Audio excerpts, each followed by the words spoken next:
As camps open in the coming days, which two teams in the East will you be keeping an eye on, and why?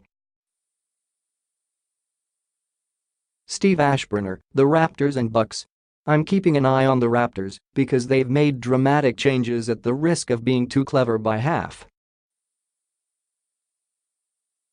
Dwane Casey fired, Nick Nurse promoted, Kawhi Leonard acquired, DeMar DeRozan traded.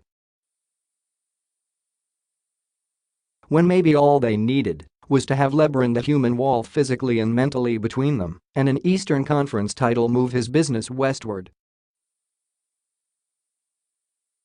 The Bucks, meanwhile, wasted a year of development and potential progress in 2017-18, in my opinion.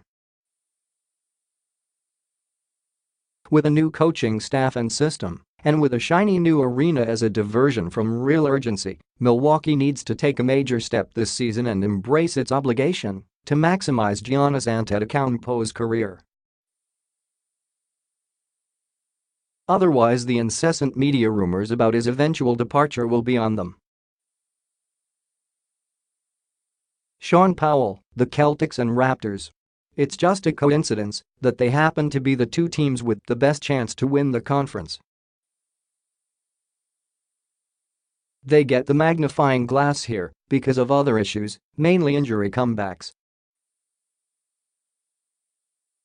How does Gordon Hayward look in camp? Kyrie Irving? And with both in the fold, what rotation will Celtics coach Brad Stevens use?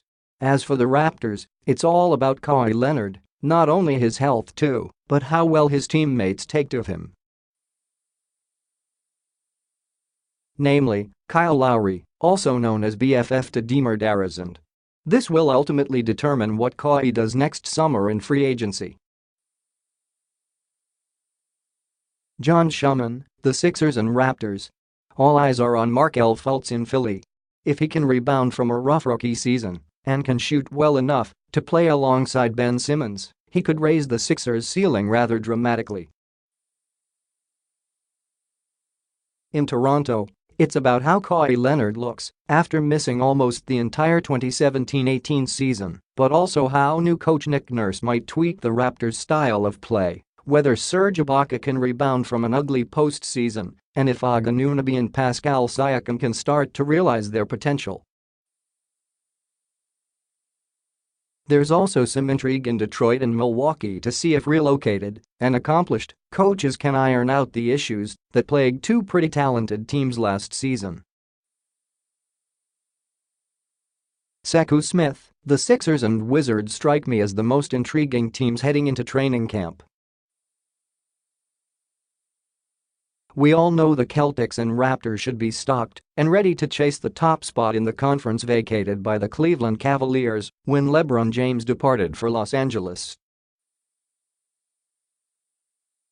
The Sixers went into free agency hunting a big name and came up empty. But they have a wild card in Markelle Fultz who could fill the void of that big-name free agent if he's ready to take off after his strange rookie season. Ben Simmons and Joel Embiid should have plenty of motivation to come back with a vengeance this season, given the way the Celtics ran them out of the playoffs. Meanwhile, the Wizards begin this season the way they seem to approach everyone in recent years. Their internal belief in who they are usually dwarfs the reality of their situation.